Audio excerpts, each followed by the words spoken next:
Good morning बच्चों।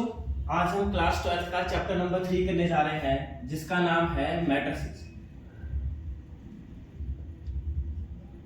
तो क्या होता है हमारा मैट्रिक्स? मैट्रिसेस क्या होता है बेटा? हमारा एक रेक्टेंगुलर अरेंजमेंट होती है डाटा की, जिसको हम किस फॉर्म में लिखते हैं? रोज या कॉलम में। ठीक है, पहले हम डेफिनेशन देख लेते हैं। इट इज रेक्टेंगुलर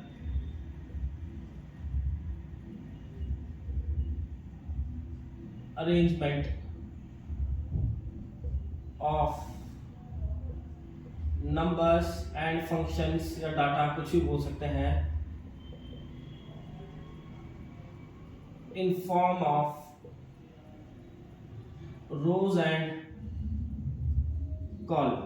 जो किस फॉर्म में होता है? रो और कॉलम की फॉर्म में। आज एक एग्जांपल के तौर पर देखते हैं। हम जो मैट्रिक्स उसको हम कैपिटल लेटर से डिनोट करते हैं। ये हो गया हमारा रेक्टेंगुलर अरेंजमेंट। ठीक है, इसके अंदर जो भी ये चीज आती है होती है एलिमेंट, डाटा, नंबर, फंक्शन, कुछ भी बोल सकते हैं इसको। ठीक है, तो क्या होता है मैट्रिक्स? एक रेक्टेंगुलर अरेंजमेंट। ये रेक्टेंगुलर होगी, arrangement of data, of number and function या डाटा किस फॉर्म में? रोज। ये रोज होती है और ये होता है हमारा कॉलम। इसको क्या बोलते हैं हम बेटा? मैट्रिक्स बोलते हैं। अब जो हमारी हॉरिजॉन्टल लाइन होती है, हॉरिजॉन्टल, उसको बोलते हैं हम रोज। उसको हम क्या बोलते हैं? रोज। जैसे आपकी कॉपी होगी कोई भी, तो कॉपी में लाइंस ऐसे होती है, तो रोज क्या होती है हमारी? ऐसे होती है, रोज ऐसे। और जो हमारी वर्टिकल लाइन होती है, वर्टिकल मींस सीधी चीज, स्ट्रेट, वो होते हैं हमारे कॉलम। वो क्या, उसको क्या बोलते हैं? कॉलम में ऐसे। तो इसमें कितनी रोज होगी? 1 2, और कॉलम कितने होंगे? 1 2 एंड 3। ये होते हैं हमारे रोज एंड कॉलम।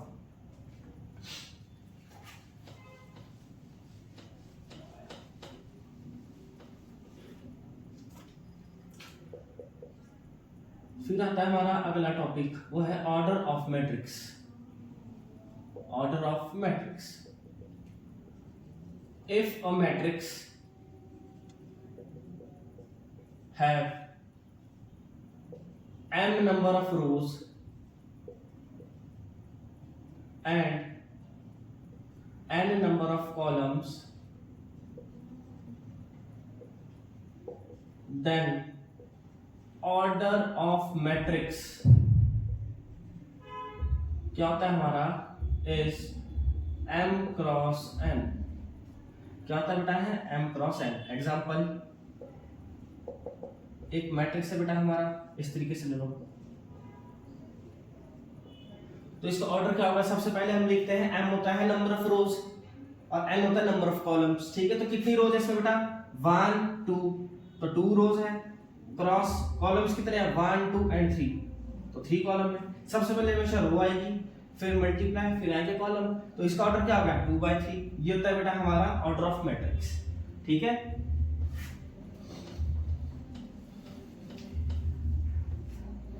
फिर इसी के साथ आता है हमारा जो अगला, टोटल नंबर ऑफ एलिमेंट्स। अगर हमारे को मेरी मैट्रिक्स में जानना हो कि कितने टोटल नंबर ऑफ एलिमेंट्स होंगे, तो वो कैसे निकालते हैं? बहुत इजी है। तो उसका फॉर्मूला होता है हमारा बच्चों, number of rose multiply number of columns. ठीक है, एक एग्जांपल ले लेते हैं बेटा हम। जैसे मान लो एक ये हमारा, ठीक है, तो इसका ऑर्डर क्या होगा? सबसे पहले देखो कितनी रो है? 2 रो है, और 2 ही क्या है मेरा बेटा? कॉलम है। तो नंबर ऑफ एलिमेंट्स कितने हो जाएंगे इसमें? नंबर ऑफ रोज 2 है और नंबर ऑफ कॉलम भी 2 है, तो 2 2 4। तो कितने एलिमेंट्स हो गए बेटा इसमें? हमारे 4 एलिमेंट्स हो गए। तो ऐसे निकालते हैं टोटल नंबर ऑफ एलिमेंट्स।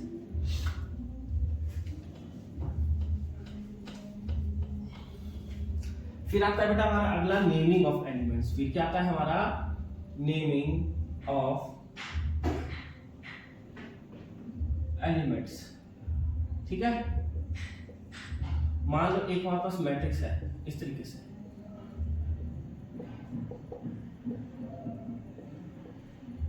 ठीक है, अगर मुझे उसको नेमिंग करनी हो, तो नेमिंग किस तरीके से होती है? ध्यान से देखो। सबसे पहले जो भी है हमारे एलिमेंट, उसको स्मॉल ए से डिनोट करते हैं, और ये होता है आई। आई होती है हमारी रो, रोज, और ये क्या होता है हमारा? कॉलम। क्या होता है हमारा? कॉलम। जैसे ये है हमारा, तो ये कौन सी रो है, फर्स्ट रो है, ये इस वन के लिए, तो ये इसको हम क्या लिख सकता हूं मैं, इसको, ये फर्स्ट रो है, फर्स्ट रो में आ रहा है और फर्स्ट ही कॉलम में आ रहा है, तो मैं इसको कैसे लिखूंगा, A11, क्या लिखूंगा ये मेरा A11, यानी first row and first column का एलिमेंट। ठीक है, अगला ये है, तो ये फर्स्ट रो में आ रहा है और कॉलम कौन सा है इसका, सेकंड, तो इसको मैं क्या लिखूंगा A12। अगला कितना हो जाएगा, 4 के लिए फर्स्ट रो का एलिमेंट है और कॉलम कौन सा आ रहा है, थर्ड, तो क्या लिखूंगा उसको मैं, फर्स्ट रो और थर्ड कॉलम इसका एलिमेंट। अगला क्या है, ये है सेकंड रो, 3 के लिए सेकंड रो में आ रहा है और कॉलम फर्स्ट में आ रहा है, तो कितना हो जाएगा ये A21, पहले रो लिखते हैं हम, अगला A22, अगला A23, फिर अगला थर्ड रो का 4 के लिए थर्ड रो का एलिमेंट है और फर्स्ट कॉलम में आ रहा है, तो पहले रो लिखेंगे, थर्ड रो में आ रहा है और कॉलम कौन सा, फर्स्ट, तो A31।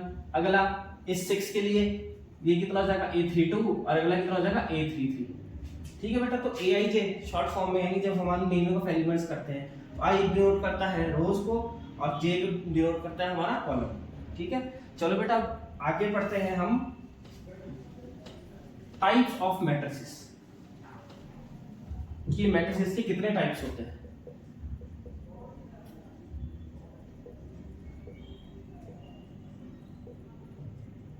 सबसे पहला टाइप होता है बेटा हमारा रो मैट्रिक्स। वो क्या होता है, if a matrix having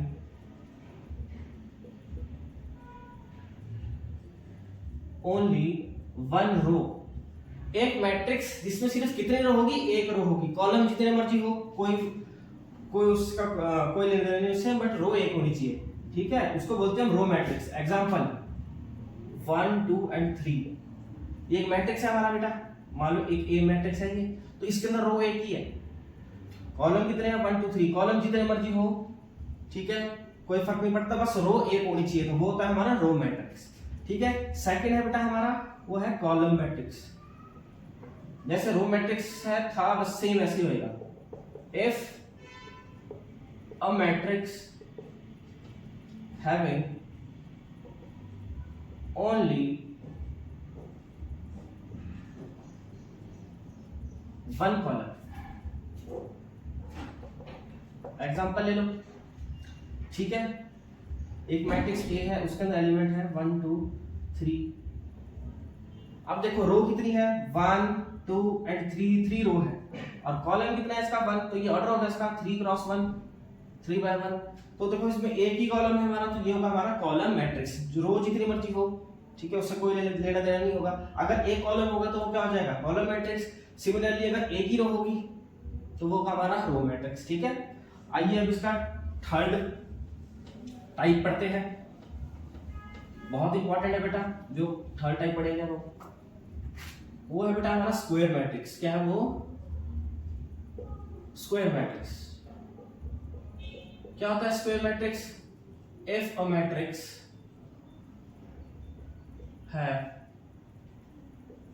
same number of rows and same number of columns, यानी एक मैट्रिक्स में जहां पे नंबर ऑफ रोज और नंबर ऑफ कॉलम्स आपस में क्या हो, इक्वल होते हैं, उसको हम क्या बोलते हैं, स्क्वायर मैट्रिक्स। क्या बोलते हैं बच्चों, उसको हम स्क्वायर मैट्रिक्स।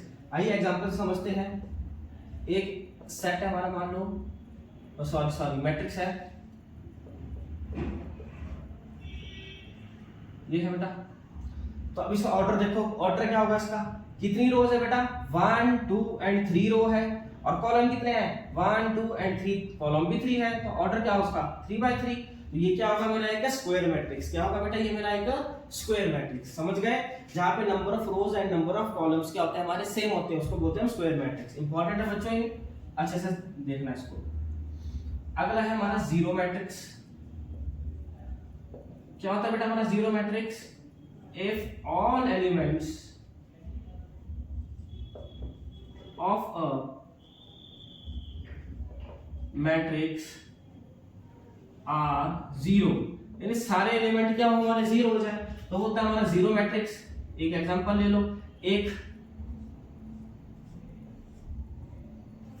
ठीक है, ये 2 बाय 2 का है हमारा, इसके सारे एलिमेंट क्या है बेटा हमारे 0 0 हो गए, तो ये क्या होगा हमारा जीरो मैट्रिक्स। और इसको हम कैसे डिनोट करते हैं, ये कैपिटल ओ से। कैसे डिनोट करते हैं बेटा इसको हम, कैपिटल ओ से। इसका मतलब भी क्या होता है हमारा जीरो मैट्रिक्स।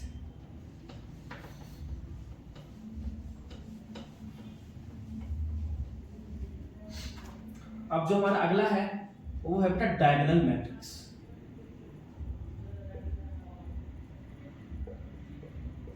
क्या है बेटा अगला हमारा डायगोनल मैट्रिक्स। इसका क्या मतलब होता है, if non diagonal elements of a matrix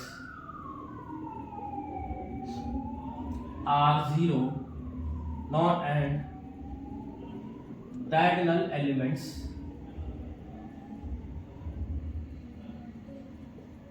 are different। यानी नॉन डायगोनल एलिमेंट्स वो सारे क्या होने चाहिए, जीरो, और डायगोनल एलिमेंट्स क्या होंगे हमारे बेटा, डिफरेंट, अलग अलग होंगे। जैसे एक एग्जांपल ले लेते हैं बेटा,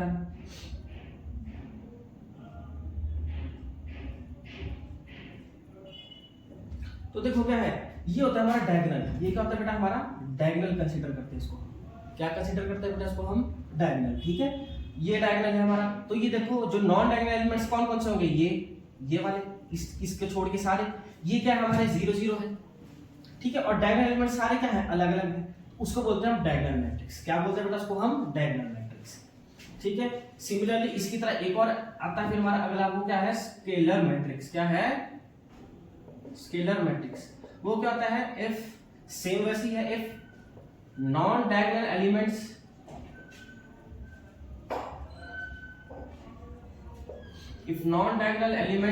are zero and diagonal elements are same.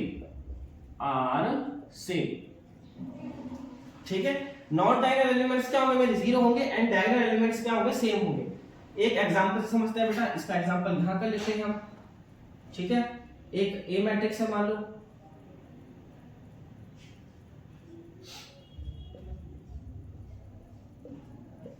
देखो क्या है, नॉन डायगोनल एलिमेंट्स क्या है बेटा, ये हमारे डायगोनल एलिमेंट्स होंगे। ठीक है, ये है नॉन डायगोनल एलिमेंट्स, सारे जीरो हैं। जीरो होने चाहिए बेटा, अगर यहाँ पे कुछ और भी आ गया उसकी जगह, मान लो 1 आ गया, तब वो स्केलर नहीं होगा ना, वो डायगोनल होगा। ठीक है, ये सारे जीरो होने चाहिए, और यहाँ पे देखो सारे सेम है, 2 2 2 कुछ भी हो सकता है, ये 3 3 3 भी हो सकता है, माइनस में भी हो सकता है, जैसे -4 -4 -1 -1 -1, अंडर रूट में भी हो सकता है, √2 या डेसिमल में भी हो सकता है। बट सारे ये सारे सेम होने चाहिए, और ये सारे 0 0 होने चाहिए, तो उसको बोलते हैं हम स्केलर मैट्रिक्स। ठीक है, क्या बोलते हैं बेटा इसको हम, स्केलर मैट्रिक्स। ध्यान से समझना इसको। ठीक है,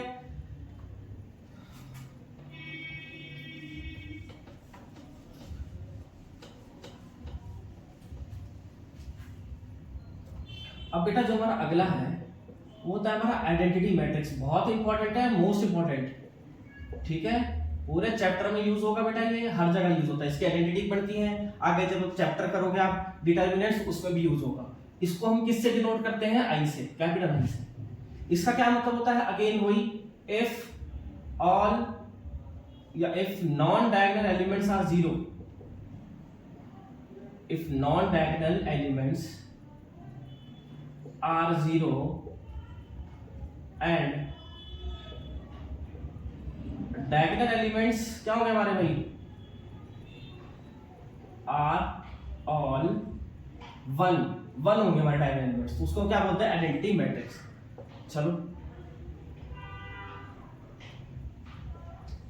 मैंने क्या बोला बेटा कि ये जो डायगोनल एलिमेंट है ये क्या होगा, सिर्फ 1, ओनली 1, सिर्फ 1 1 होंगे, नेगेटिव भी नहीं हो सकते, -1 वो भी नहीं हो सकते, सिर्फ क्या होना चाहिए, 1 1 1।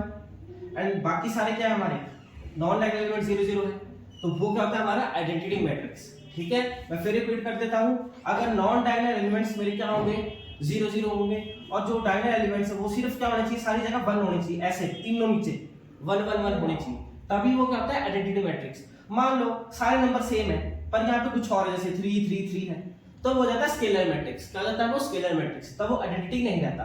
आइडेंटिटी के लिए यहाँ पे क्या होना चाहिए, 1 1 1। ओके बच्चे, बाकी सारी जगह 0, तो ये होता है हमारा आइडेंटिटी मैट्रिक्स आई। ठीक है, ये है 3 by 3 के लिए। और मैं इसको ऐसा लिख सकता हूं I3। इसका क्या मतलब होता है कि आइडेंटिटी मैट्रिक्स है, बट कौन सा ऑर्डर है उसका 3x3 का।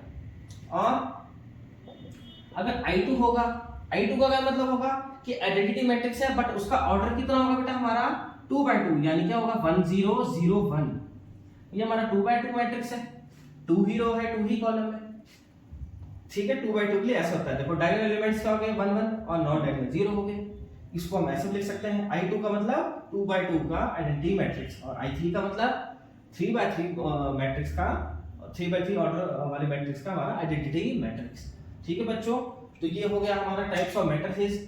कुछ टॉपिक्स और भी हैं, तो जब हम अगली एक्सरसाइज करेंगे तो उसकी स्टार्टिंग में आपको इंट्रोडक्शन दे दी जाएगी। तो आज के लिए धन्यवाद, मिलते हैं एक्सरसाइज में।